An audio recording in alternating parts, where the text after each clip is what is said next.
Welcome back. ఇక రాజమండ్రిలో మంత్రి నిమ్మల రామానాయుడు మాట్లాడుతున్నారు. లైవ్ ద్వారా చూద్దాం.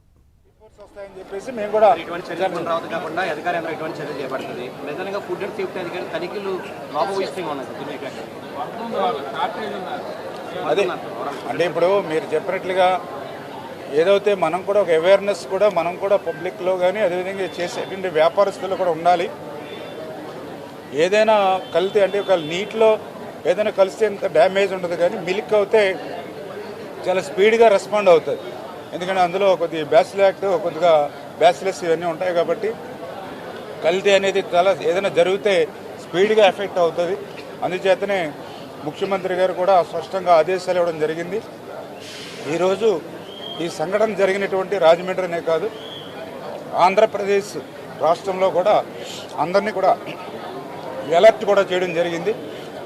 ఏదైతే ఎక్కడికక్కడ తనిఖీలు కూడా ముమ్మరంగా జరిపి ఎక్కడైతే మేజర్గా అంటే మనము ఈ మిల్క్ని ఎక్కడైతే స్టోర్ చేస్తూ ఉన్నారో ఆ స్టోరేజ్ చేసేటువంటి పాయింట్స్ని కూడా ఎక్కడికక్కడ ఐడెంటిఫై చేసి ఆ స్టోరేజ్ పాయింట్స్ దగ్గర కూడా జాగ్రత్తలు తీసుకునే విధంగా అన్ని చర్యలు తీసుకుంటాం. గోదావరి జిల్లా వాసులు అంటే ఏదైనా ఇటువంటి సంఘటనలు జరిగినప్పుడు దూర ప్రాంతాలకు నమూనాలు పంపించడం లేట్ అవుతుంది. రాజమండ్రిలో అటువంటిది పెట్టేందుకు ఏమైనా ప్రయత్నం చేస్తారు? అంటే ఇది జనరల్గా ఏంటంటే ఈ ఎఫ్ఎస్ఎల్ ల్యాబ్స్ అనేవి లిమిటెడ్గా మనం తీసుకుంటూ ఉంటాం.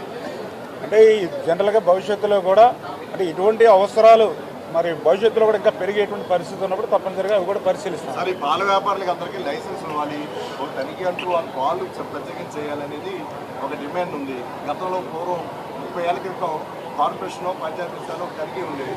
అవన్నీ ఎత్తేసారు, ఇప్పుడు ఏం లేదు. ఇప్పుడు 2 జిల్లాలకి కాకినాడ కానీ ఏలూరు కానీ ఉన్నారు, కానీ ఫుడ్ సేఫ్టీ ఇంత మహానగరం రాజమండ్రి ఫుడ్ సేఫ్టీ లేదు.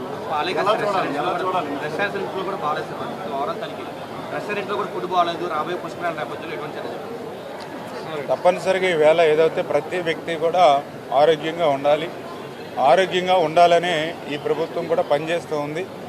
అందులో ముఖ్యంగా ఏదైతే ఈ యొక్క కల్తీ ఏదైతే మీరు చెప్తూ ఉన్నారో వాటి విషయం మీద కూడా ఈ ప్రభుత్వం ఇప్పుడు కూడా సీరియస్గానే, ఎందుకంటే నిన్న కూడా మీరు చూశారు శ్రీకాకుళంలో వాటరు మరి అక్కడ పైపుల ద్వారా లీక్ అయి కలిస్తే ఇమీడియట్లీ అక్కడ మనం కమిషనర్ని కూడా సస్పెండ్ చేయడం జరిగింది.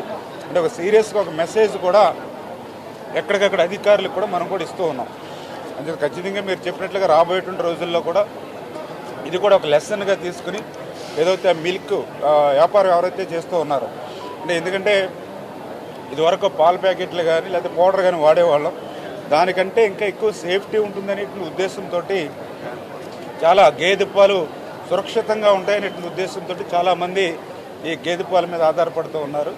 అయితే ఆ గేదె పాలని స్టోర్ చేసేటువంటి పరిస్థితుల్లోనే ఇటువంటి పరిస్థితులు ప్రమాదాలు వస్తూ ఉన్నాయి.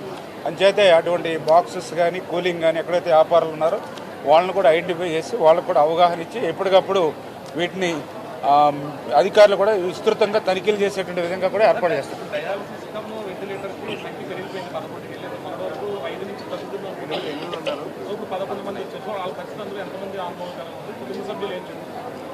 అంటే ఇప్పుడు మనం ఏదైతే 15 మంది ఇప్పుడు ఎవరైతే పేషెంట్స్ ఉన్నారో మ్యాక్సిమం వీళ్ళందరిలో కూడా వెంటిలేటర్ మీద అంటే ఒకరోజు వెంటిలేటర్ మీద ఉంటూ ఉన్నారు, మరొక రోజు కొంచెం